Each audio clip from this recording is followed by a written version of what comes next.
Durante los primeros años de la década de los años 80, el poeta encuentra esa voz ansiada. La publicación de 300 ejemplares lo estimula para seguir escribiendo desde Mozambique en la entraña familiar. La muerte de su padre, Joaquín, le da una estocada más a su sensibilidad extrema. Una vez más los viajes hacia la locura se hacen recurrentes y en ese entonces comienza su exilio de sí mismo. Va y viene de la locura. Podemos llegar al lugar común de que los locos y los niños siempre dicen la verdad, pero esta simplificación no obedece a los hechos. Primero, porque no se trata tan solo de la incapacidad de saber qué puede decirse y qué está vedado, sino de la virtud sobrenatural de expresar zonas tabú del verbo y hacerlo con la dignidad propia de la poesía. Y segundo, por una falta de simultaneidad entre los momentos en que Raúl atravesaba sus peores crisis y las épocas en que escribió sus mejores versos. Pero, aunque muchos insistan en llamar a Raúl Gómez Hattí poeta loco o poeta maldito, no es posible tejer un hilo cierto entre la enfermedad y el arte. Parte de su poesía es precisamente lúcida y contundente. Así lo afirma el poeta Darío Jaramillo Agudelo. Gómez Hattí es excesivo y se permite sus incorrecciones. Sin embargo, la magia de su poesía hace evidente que este tono, este desbordamiento, tenga una fuerza que convierte en virtud cualquier tosquedad. En 1984 muere su madre, Lola Hattí, de quien Raúl se había distanciado tras un episodio de exilio doloroso debido a sus crisis. Raúl Gómez Hattí publicará su segundo poemario bajo el sello editorial El Catalejo, en Cartagena. En él incluye el poema a su madre y su voz se vuelve reconocida en el país. Por ello, en 1989 es invitado a la Casa de Poesía Silva, en Bogotá, al festival La Poesía Tiene la Palabra, entre otros recitales que se le organizan en Cartagena y la costa caribe colombiana. Un año después publicará uno de sus mejores libros llamado Tríptico Cereteano. Darío Jaramillo Agudelo. En marzo del 88, la Fundación Simón y Lola Guéric publicó un volumen, Tríptico Cereteano, que contiene 3 libros: Retratos, Amanecer en el Valle del Sinú y Del Amor, escritos simultáneamente los 3 entre el 80 y el 87. En suma, un solo libro, un libro río, que el autor divide por temas que inevitablemente se entrecruzan como brazos de una gran corriente incontenible. En el Tríptico Cereteano, sin duda su obra capital, Raúl es excesivo y ni siquiera se niega a una tosquedad que ningún poeta de su generación, cuando era joven, se hubiera permitido. El Dios que adora. Soy un Dios en mi pueblo y mi valle, no porque me adoren, sino porque yo lo hago, porque me inclino ante quien me regala unas granadillas o una sonrisa de su heredad, o porque voy donde sus habitantes recios a mendigar una moneda o una camisa y me la dan, porque vigilo el cielo con ojos de gavilán y lo nombro en mis versos, porque soy solo, porque dormí 7 meses en una mecedora y 5 en las aceras de una ciudad, porque a la riqueza miro de perfil, mas no con odio, porque amo a quien ama, porque sé cultivar naranjos y vegetales aún en la canícula, porque tengo un compadre a quien le bauticé todos los hijos y el matrimonio, porque no soy bueno de una manera conocida, porque no defendí al capital siendo abogado, porque amo los pájaros y la lluvia y su intemperie que me lava el alma,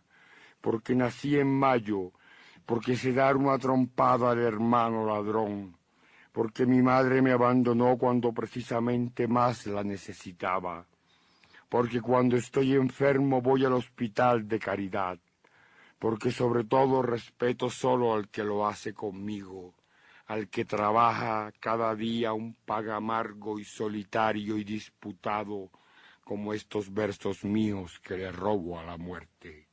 En 1992, la emisora HJCK lo invita para que grabe en su propia voz una antología de sus poemas para la colección literaria HJCK. Es un justo homenaje al poeta que ya había encontrado su propio lugar en las letras colombianas, pero que también era de alguna manera ignorado. 3 en una. Va Catalina, viene Catalina, llegó Catalina. Junto a mi pecho como un gorrión, como una hermana, una abuela o una amiga, su melena calienta mi corazón. No quiero que se vaya, si es tan tierna, si parece que tuviera en vez de huesos plumas, en vez de voz puro aliento, en vez de amistad un pleno amor. Catalina vale 1.000.000 de besos en poemas. Catalina es un corazón de viento y el viento quisiera hacerlo yo.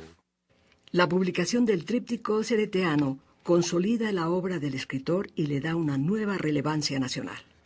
Mientras tanto, el hombre nacido en Cartagena se dedica a deambular las calles como premonición de la caída que habría de suceder en 1997.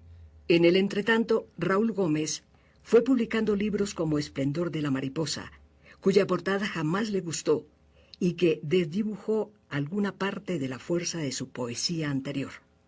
En 1993 apareció en Cartagena un nuevo libro no incluido en la edición de Editorial Norma de Poesía 1980-89, con el título de Esplendor de la Mariposa, un volumen que contiene 15 textos breves y mediocres. En una entrevista de Cromos, citada por Jáuregui, dijo Raúl: en mayo del año pasado estuve en el Hospital de San Pablo en Cartagena y escribí en media hora Esplendor de la Mariposa.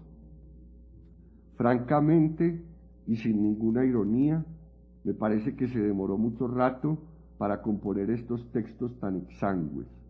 Jáuregui está de acuerdo con esto y dice: la expresión es pobre, la idea pierde vuelo y la brevedad del verso no convence. Fue un libro escrito a las carreras y publicado con irresponsabilidad. Y lamento informar que algo muy parecido puede decirse del libro que dejó inédito Los Poetas, Amor Mío, escrito en los últimos años.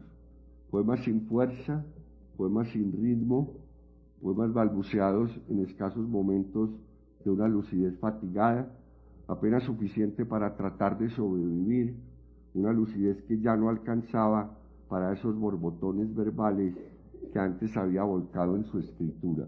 El Raúl Gómez de los últimos años en Cartagena. Sin embargo, fraguó grandes amistades. Siguió pensando en la escritura como una forma de dejar el testimonio de su sensibilidad exacerbada. Cartagena, 1997. En la mañana de este 23 de marzo, el reconocido poeta Raúl Gómez Hatín murió a consecuencia de los golpes recibidos al ser atropellado por un vehículo fantasma. Raúl Gómez Hatín murió en la misma ciudad en la que había nacido 52 años atrás. Al morir, quedaron sus palabras reunidas, cantadas, sentidas y siempre lúcidas, a pesar de la sombra de su locura. Alguna vez declaró: desde niño soñé con tener una existencia dedicada al arte, ser escritor y hombre de teatro, y lo conseguí a costa de mi propia vida. La he inmolado ante el altar de la belleza, de su total belleza. El que quiera ser poeta tiene que estar dispuesto a sacrificar su existencia. La poesía es algo más que un destino literario, y la exigirá todo a cambio de un grano de placer. El poeta deberá vivir poéticamente. La poesía me deparó locura, pobreza y soledad, y mucho trabajo, pero también trajo a mi vida gran alegría y amistad. Fui feliz, profundamente feliz por épocas. Viví en la alegría de leer, por ejemplo, a San Juan de la Cruz, y en la hermosura de entregar mi más alta sensibilidad a quienes ni siquiera conocía. Solo nos resta escuchar un breve fragmento del obituario escrito por Darío Jaramillo. Raúl Gómez Hatín descansa en paz. También sus amigos y su familia descansamos en paz. No fue un hombre feliz y no irradió felicidad a su alrededor, sino cuando fue un poeta. Pero también su vena creativa fue víctima de su naturaleza cerril, difícil. Me enfurece que se venda la imagen pública del poeta loco. La realidad es más dura. Si se quiere, un loco que antes de enloquecerse fue poeta. La locura no es un delirio creativo. La locura es triste.